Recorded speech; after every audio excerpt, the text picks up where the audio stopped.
Interested in learning about wine, but not sure where to start? You're in the right place. Welcome to the Cork Fizz Guide to Wine podcast. I'm your host, Haley Bowman, and I'm so glad you're here. I'm a wine enthusiast turned wine educator and founder of the Seattle-based wine tasting business, Cork Fizz. It is my goal to build your confidence in wine by making it approachable and lots of fun. You can expect to learn everything from how to describe your favorite wine to what to pair with dinner tonight, and so much more. Whether you're a casual wine sipper or a total cork dork like myself, this podcast is for you. So grab yourself a glass and let's dive in.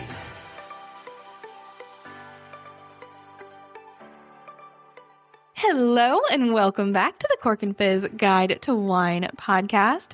Today's episode was actually inspired by a recent wine tasting that I did with friends. The long story short of it is that my in-laws recently moved from Bainbridge Island to a high-rise in downtown Seattle. And so my husband and I came up with the idea of doing a wine tasting in their building 40 floors up, and we called it High Altitude Wines in a High-Rise. And we basically just encouraged friends to try to find wines that were made with grapes grown at higher altitudes. And what was really interesting was that everybody loved almost all of the wines. And this does not always happen. And even more interestingly, there was a newer friend to the wine club who hadn't had a lot of red wine before. She wasn't a huge fan of it usually, but she loved all the higher altitude reds. So that got me thinking, what is it about these wines that makes them different from wines that she's possibly had before? So with that said, I did some research into what makes high altitude wines taste different and potentially better, maybe you'll find out later, than their counterparts at lower altitudes. Also, quick heads up as we jump into this episode, I am going to use high elevation and high altitude pretty interchangeably. I looked it up online. It said it was pretty much the same thing. So I hope you'll accept that I use both elevation and altitude pretty much as meaning the same thing. Okay, so let's dive into it first, just by diving into the fact, and I'm just going to say this straight out, high elevation doesn't automatically mean better wine. So some of the top wines in the world come from very low altitude vineyards. And a specific example of this is the left bank of Bordeaux. If those grapes were grown at higher altitudes, and again, Bordeaux is a region in France known for making incredible, long-lasting, age-worthy, complex red wines from Cabernet Sauvignon and Merlot. If those grapes were grown at any higher altitudes, it would be too cool to ripen them. And then if you look further north on France's Atlantic coast, you have the vineyards in Nantes, which make high-acid, light-bodied, perfect oyster pairing muscadet. And those vineyards rarely exceed 150 feet, about 45 meters in elevation. So again, you can make super great, high-quality wine at lower altitudes. Just being at a higher altitude or higher elevation does not mean that it's going to be a better wine. So let's take a look at where high elevation does best to understand that it results in better wine than grapes grown at lower altitudes. So here are some examples of some high elevation vineyards. So starting out in Europe, you have the northwest Italy, the Aosta Valley, and neighboring Alpine region. And in this area, they get up to 3,900 feet or about 1,200 meters in altitude. If they went any higher, there would be year-round snow that would make winemaking impossible. So even in this area where they are making high-altitude wines, or essentially growing grapes at high altitudes, they have an upper limit. But if you go to an area closer to the tropics with a warmer climate, let's say South America, and especially in northern South America, right? Because that means we're getting closer to the equator. We have regions like Salta, Argentina, and Elqui Valley, Chile. And these vineyards can be above 6,500 feet or 2,000 meters with peaks above 9,800 feet or 3,000 meters. So in this case, that altitude helps moderate the climate. It is a warmer, more tropical area. So they want to get up higher. They want to be in cooler areas versus in Northwest Italy, you get too high and you get snow, right? It's doing the same thing. The higher you get, the cooler climate that you have, but it just depends where you started at. So essentially, the conclusion is that the quality of high altitude wines depends on the location and climate that they come from, and this is important too, along with the dedication of the grape growing and winemaking teams.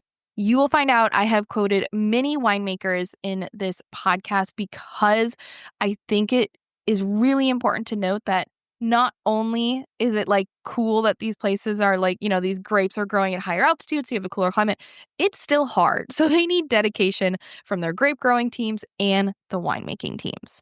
Just a quick reminder, if you are not on my mailing list yet, what are you waiting for? I would love for you to join. When you do, you'll get a free shopping guide that has 15 of my favorite wines under $15. Head to corkandfizz.com, scroll down to the bottom, and there'll be a little section where you can join the mailing list. I send out a weekly newsletter filled with wine tips, recommendations, special offers, and so much more. Now, let's get back to the show. Now, if we're thinking about defining high altitude vineyards, like what are we talking about when we're talking about this? And honestly, I think it depends on the region. When I was doing research for this, I found, examples of people talking about high altitude anywhere from 500, 800 feet and above. I do think consensus for the most part does bring it up a little higher. And we'd say anything above 1,000 feet or 300 meters above sea level can experience the benefits and the challenges that come with any high altitude vineyard situation. Now, fun fact, there are actually some AVAs in California that define their AVA. Now, remember, AVA is American Viticultural Area, and it's basically a definition of wines from this area produce a certain style. You can expect this region to produce this kind of wine. And there's a similarity across this region. And so there are some AVAs in California that define the AVA by altitude of the vineyards, or at least have it as a defining factor. One example of this is Fort Ross Seaview AVA, and this is where the vineyards must be between 920 to 1,800 feet, or 280 to 550 meters above sea level. This allows the Pinot Noir and Chardonnay to get enough sunlight to ripen in the cooler climate. So what's interesting here is even though they are going higher up, which could mean a cooler climate, it does mean more sunlight. And we'll talk more about that in a little bit about the factors that make up a high altitude vineyard. Now, without this elevation, the Pinot Noir and the Chardonnay wouldn't have the expected qualities for the region. And thus, they had to make the altitude part of the AVA requirement. Mendocino Ridge AVA, also in California, also has a similar requirement. Vineyards must be above 1,200 feet or 365 meters above sea level. In this area, they're making really distinctive Zinfandel. And again, they have that requirement because if you made Zinfandel right in this same area, but at a lower elevation, it would not have the same qualities. Now, if you're anything like me, you might be asking, okay, Haley, this is cool and all, but where's the highest vineyard in the world? And don't worry, I did the research here. So the highest vineyard in the world is called Pure Land, and it's in Chainyasheng of Chuxie County of Lhasa, Tibet. This vineyard sits at 11,691 feet above sea level, which is approximately 3,563 meters. The first vines were planted here in 2012, and today the vineyard cultivates about 11 grape varieties. Before 2012, the highest vineyards were in Argentina at just over 10,200 feet. The grapes here in Pure Land include Chardonnay, along with an indigenous grape that they use to make ice wine, a style of dessert wine called Bie Bing Hong.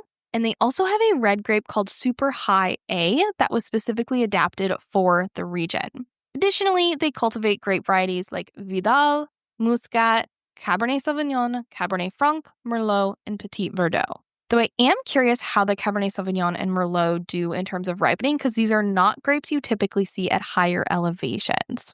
So now let's talk about what are the elements of high altitude vineyards? What makes this wine different or similar? I guess what makes it different from low altitude vineyards, and then what makes them similar across the board when you have a wine that was made from grapes grown at a high altitude? So we're going to talk about 4 main elements. The first of which is direct and concentrated sunlight. So for every 1,000 feet of increase in elevation, the UV rays intensify by 10 to 12%. So in this case, the grapes basically got to make their own sunglasses or they're going to burn. Or maybe we can think about it as like their own sunscreen in a way. So they do this by tanning. And I'm doing air quotes, but obviously you can't see that as you're listening to this right now. But by tanning, that essentially means that they are growing thick, tough grape skins. And this leads to wines with vivid color, deeper pigmentation, and high tannins, at least in the red wines, of course. The winemaker Thibault Dalmau at Bodega Colombe works with grapes from the Altura Maxima vineyard that rises about 9,500 to 10,200 feet. This is in Argentina.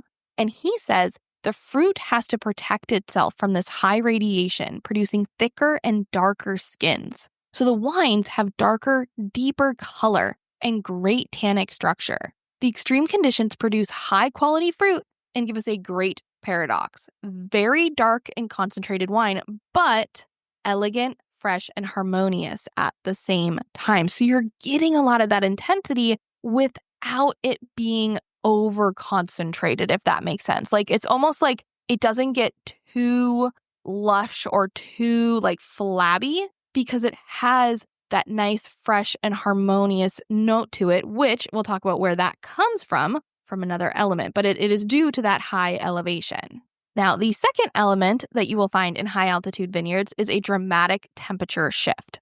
This is called a diurnal shift, where the temperature in the daytime is extremely different from the temperature in the nighttime. Basically, the temperature drops at night.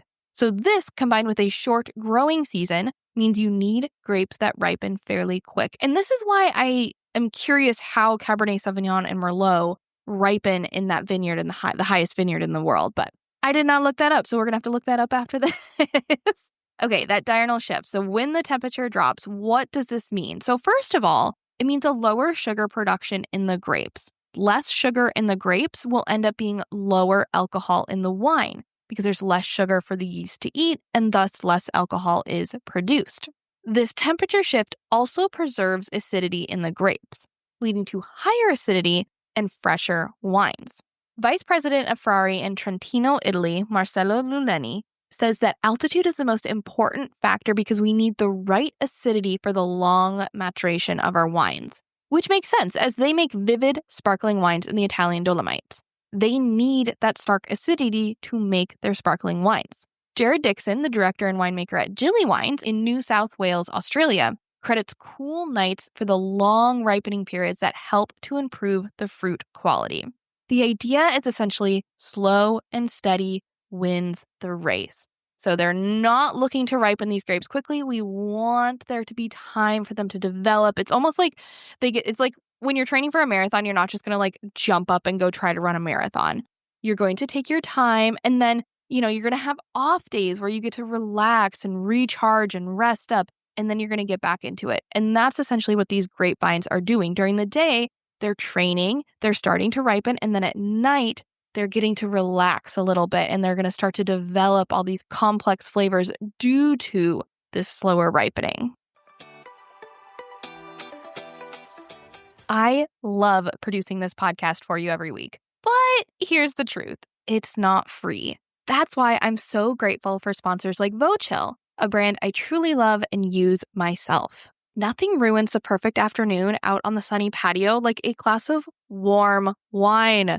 And while ice might seem like the only option, it just waters your wine down. That's where VoChill comes in. VoChill is one of my favorite wine gadgets, and I'm super picky when it comes to gadgets. It keeps your wine perfectly chilled in your own glass. No clunky metal tumblers, no ice cubes, just beautifully chilled wine sip after sip.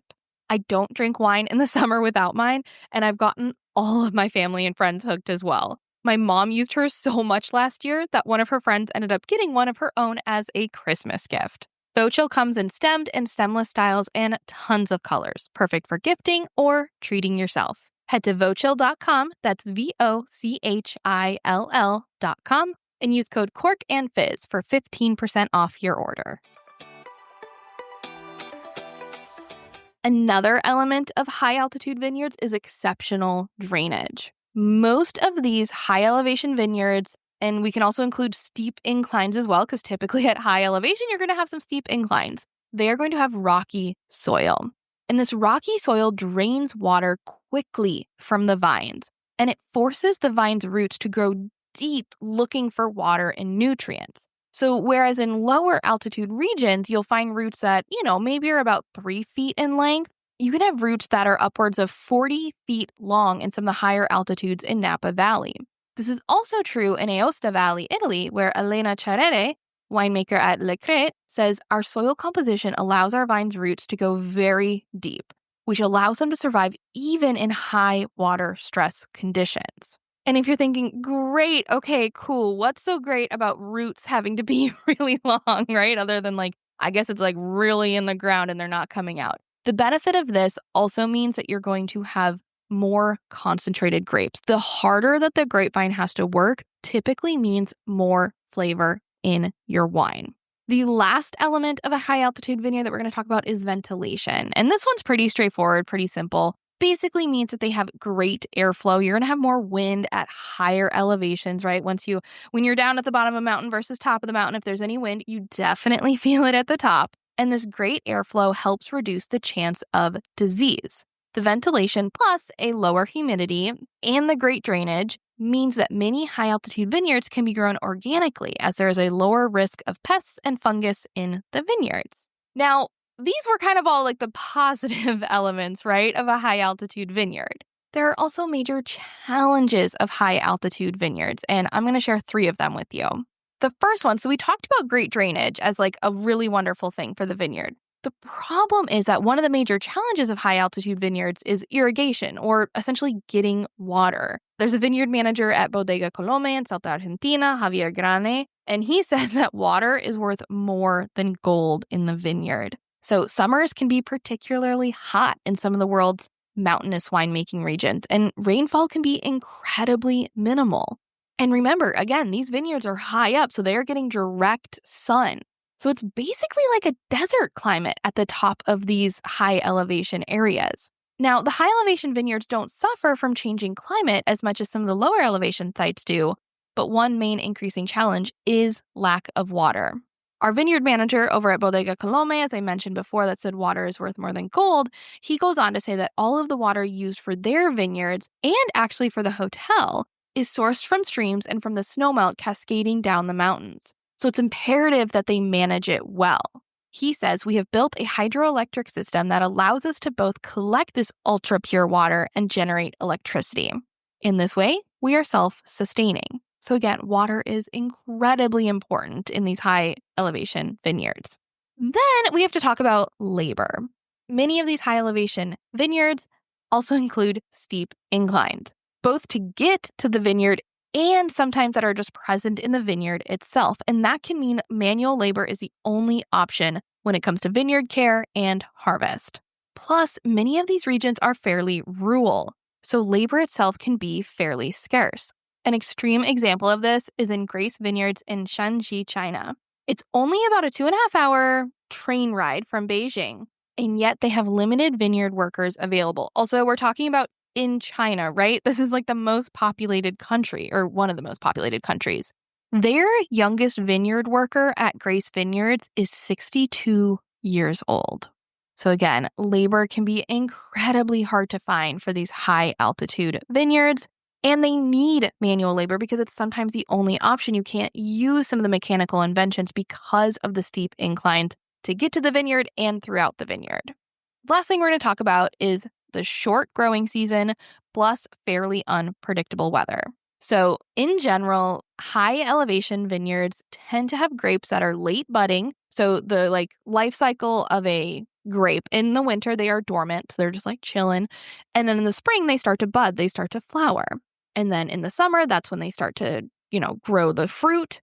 And then finally in the fall, you harvest. And of course, this is Northern Hemisphere. In the Southern Hemisphere, it's slightly different, right? Because of the tilt of the axis, all that fun stuff.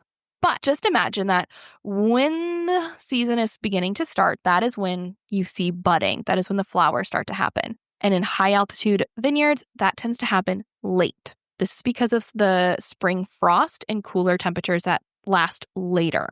The problem is that cooler temperatures tend to come up in the fall faster. So despite it being late budding, they need to ripen quickly because they need to ripen and harvest before the autumn frost. So due to the frost in the spring and the fall, their growing season is quite short.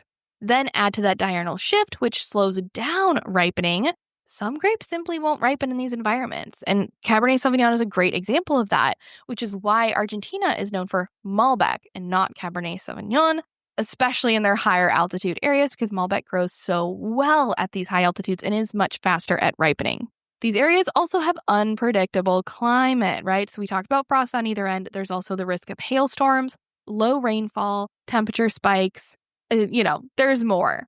But it can mean that the yield volume, so how much grapes they get every harvest, can fluctuate from harvest to harvest and from year to year. Now, one thing, we've mostly been focusing on vineyards and growing of the grapes, but how does high elevation affect wine production? What if you have your production facility at a higher elevation? So to answer this question, I looked at Continental Divide Winery in Colorado. And this is actually the highest winery in the U.S. They are at about 10,361 feet, or 3,158 meters for those that are not in the U.S., essentially. The key element of high elevation in wine production is minimal oxygen exposure.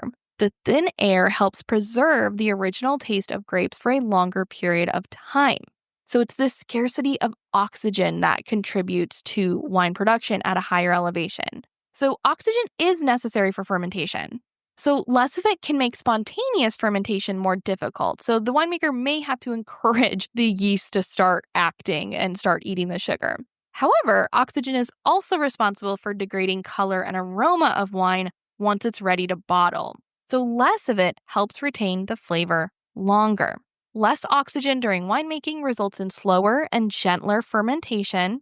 And another piece that has nothing to do with the oxygen, but is fun to know about, at the Continental Divide Winery, they also use snow and the extreme temperatures of their alpine environment to control fermentation rather than mechanical and artificial cooling. Okay, before we finish this up, I did think it would be fun just to do a little research into how about tasting wines at higher altitudes? Does it matter if you taste a wine on the ground versus up in a plane? So first I started just by doing a simple Google search, and it's not exactly science, but I did find some notes from folks talking about their experience drinking wine at higher altitudes. And this was just the difference between sea level and up in the mountains. And so one thing that they pointed out was that higher altitudes have decreased humidity. And we'll talk about this when we talk about the extreme of being in a plane too. Drier air means drier mucous membranes and thus less smell and taste compared to sea level. So a lot of the people said that sometimes the wine just didn't have as much flavor as it did at sea level. There's also an atmospheric pressure change that can result in champagne tasting flatter quicker. So it loses its bubbles once opened. Okay, so after this was basically like a Reddit thread that I found all this. So I'm like, oh, this is just personal experience. It's interesting. So then I did a little deeper digging. And here's what I found. And again, keep this in mind. This is about eating, drinking on a plane. So we're at about 30,000 feet high. So according to BBC, our sense of taste decreases by about 30% when we're at higher altitudes. And again, this is because of the decreased humidity and the drier mucous membrane. So we literally just have less things to smell things. And most taste comes from smell. Our nose does most of the work. So the senses we tend to lose most in flight are for sweet and salty flavors. Flying doesn't affect our ability to taste sour, bitter, or spicy foods. And the elusive fifth taste, umami, is actually enhanced when we are flying. So then that basically, what they did with that was that they found out that wines end up tasting thin, tannic, and acidic. So, because the flying doesn't affect our ability to taste sour. So the acidity is still going to pop up. It doesn't affect our ability to taste bitter. So we're still going to get a lot of tannin. It does remove that sweetness. It removes a little bit of that fruitiness that we might taste. So with that said, you might want to look for wines that are lush, savory, and lower in tannins and acidity. So some examples might be Grenache, Syrah, or Zinfandel, or potentially an oaky Chardonnay, something that has just a lot of something that on the ground you might be ooh, this is a little too lush and it's got a little more oomph than I usually like. Maybe that's what you should be drinking up in the skies. All right, I hope you enjoyed this episode of the Cork and Fizz Guide to Wine podcast. I had a lot of fun doing the research. If you want more episodes like this where we're talking about, factors in a vineyard and how they affect the wine, let me know. And if you have any specifics, send me requests. I'm always happy to do an episode on request of any of my listeners. If you love this episode as much as I did, please take a quick second to rate it, leave a review, and share it with another wine lover in your life. In next week's episode, I'll be sharing the first part of my interview with Eric Siegelbaum. Eric is an advanced sommelier with the Court of Master Sommeliers, Food and Wine Magazine 2019 Sommelier of the Year, and 2020 Wine Enthusiast 40 Under 40 Tastemaker, who has over 30 years of experience in the fine dining industry. Yes, this man knows what he's talking about. So in this episode, you'll discover how Eric went from working as a line cook as a teenager to a highly successful sommelier that he is today, his advice for folks interested in becoming sommeliers and how they should approach their careers.